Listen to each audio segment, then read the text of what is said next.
Hello' guys, good morning. কি খবৰ আপোনালোকৰ? আশা কৰিছোঁ সকলোৱে ভালে আছা আৰু ভালে থাকিবা। চ' গাইজ, যিহেতুকে আমাৰ SSC GDৰ মেডিকেলবোৰ চলি আছে আৰু বহুতৰে মনত ডাউট আছে যে আমাৰ যোৱাবাৰ যেনেকৈ মেডিকেল আৰু ডকুমেণ্ট ভেৰিফিকেশ্যনবোৰ চলিছিলে ঠিক তেনেদৰে চলিছেনে নে তাতকৈ হাৰ্ড হৈছে নে তাতকৈ ইজি হৈছে? হয়, যোৱাবাৰতকৈ আমাৰ এবাৰ অলপ মেডিকেলটো ঠিকেই হৈছে আৰু ডকুমেণ্ট ভেৰিফিকেশ্যনটোৰ ক্ষেত্ৰত অলপ খেলি মেলি দেখা গৈছে। বিশেষকৈ আমাৰ যি BSF পাটগাঁও চেণ্টাৰটো আছে আৰু SSB চালনীবাৰী, সেই দুটা চেণ্টাৰত আমাৰ OBC কেণ্ডিডেট আৰু EWS কেণ্ডিডেটৰ যি ক্ৰুচিয়েল ডেট, চ' তাৰ ওপৰত কিছু প্ৰব্লেম চলিছে মই শুনামতে। আৰু এই আপডেটবোৰ মই কোনো কেণ্ডিডেটৰ পৰা পোৱা নহয়, মই নিজে এজন কেণ্ডিডেট। চ' তাৰ বাবে মই নিজেই ইউটিউবত এইবিলাকে চাই থাকোঁ যে কিবা আপডেট পাওঁ নেকি, মোৰো জানিব মন যে কিবা আপডেট আহে নেকি, কাৰণ ময়ো এটা কেণ্ডিডেট হয়। চ' ময়ো যিহেতুকে মেডিকেল দিম, এই ডকুমেণ্ট ভেৰিফিকেশ্যন কৰিম।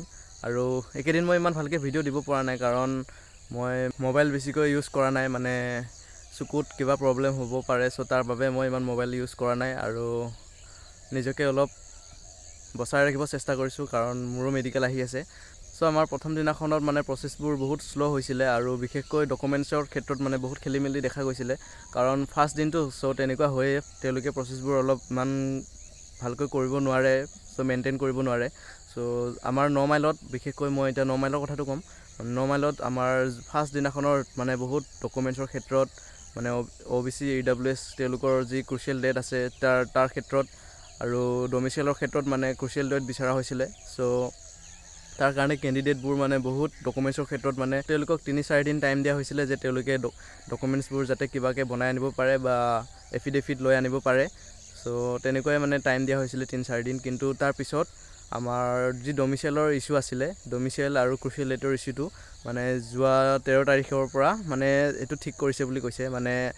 ক্ৰুচিয়েল ডেটৰ ইছ্যুটো হোৱা নাই বুলি কৈছে তাত 9 মাইল চেণ্টাৰটোত। আৰু আমাৰ ডমিচিয়েলৰো ক্ৰুচিয়েল ডেট যি থাকে আমাৰ সেইটো চোৱা নাই বুলি কৈছে। ডমিচিয়েল যিকোনো চনৰ ডমিচিয়েল হ'লেই হৈ যাব, কিন্তু ফাৰ্ষ্ট দিনাখন তাত ডমিচিয়েলখন 2024 চনৰ 14 অক্টোবৰৰ আগৰ ডমিচিয়েল হ'ব লাগিব কৈছিলে। কিন্তু পিছত আমাৰ 13 তাৰিখৰ পৰা সেইটো উঠাই দিলে আৰু যিকোনো চনৰ ডমিচিয়েল হ'লেই হ'ব বুলি তেওঁলোকে মানি ল'লে। 9 মাইলত আমাৰ ডকুমেণ্টছৰ কথাটো পূৰা ক্লিয়াৰ হৈ গ'ল, ডকুমেণ্টছখিনি খেলি মেলি এতিয়া হোৱা দেখা যোৱা নাই। কিন্তু যি BSF পাটগাঁও আছে আৰু SSB চালনীবাৰী, সেই দুটা চেণ্টাৰত এতিয়ালৈ ডকুমেণ্টছৰ ক্ষেত্ৰত খেলি মেলি দেখা পোৱা গৈছে। কিন্তু তাত মেডিকেলটো একদমেই সহজ, সহজ বুলি এনেকুৱা নহয় যে একদমেই সহজ হ'ব। যিসকলৰতো মেজৰ পইণ্ট আছে তেওঁলোকৰতো পইণ্ট থাকিবই, আৰু যিসকলৰ সৰু মৰু পইণ্ট আছে তাত ইমান তেওঁলোকে চাই থকা নাই বুলি কৈছে। একদম বঢ়িয়াকৈ মেডিকেলটো হৈছে আৰু মেডিকেলক লৈ ইমান চিন্তা কৰিব লগা নাই। বাকী আমাৰ 9 মাইলৰ মেডিকেলো বহুতেই ইজি হৈছে ক'ব লাগিব যোৱা বছৰতকৈ এবাৰ। কিন্তু যোৱা বছৰ আপোনালোকে শুনা পাইছিলে যে বহুত হাৰ্ড হৈছিলে 9 মাইলত আমাৰ মেডিকেলটো, কিন্তু এবাৰ তেনেকুৱা হাৰ্ড হোৱা নাই, বহুত ইজিয়ে ক'ব লাগিব এবাৰ।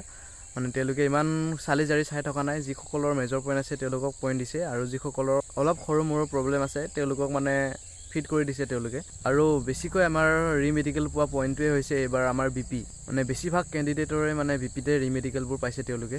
চ' আপোনালোকে যাওঁতে ভয় নাখাব, একদম নৰ্মেল থাকিব।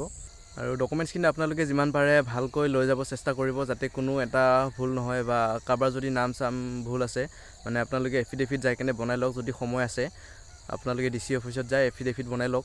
আপোনালোকে যাতে মেডিকেলটো ভালকৈ ক্লিয়াৰ কৰি আহে, ডকুমেণ্টছখিনি ভালকৈ ক্লিয়াৰ কৰি আহে, তাকে আশা কৰিলোঁ। আৰু এবাৰ আমাৰ একদমেই কম্পিটিশ্যন কম ক'ব লাগিব। আপোনালোকে খালি মেডিকেলটো ক্লিয়াৰ কৰক, বাকী আপোনালোকৰ জব 99% হৈ যাব বুলি আপোনালোকে ভাবি ল'লেই হ'ল। আৰু বেষ্ট অফ লাক সকলোলৈকে যে মেডিকেলটো ভালকৈ ক্লিয়াৰ কৰে আৰু ডকুমেণ্টছখিনি ভালকৈ ক্লিয়াৰ কৰি আহে।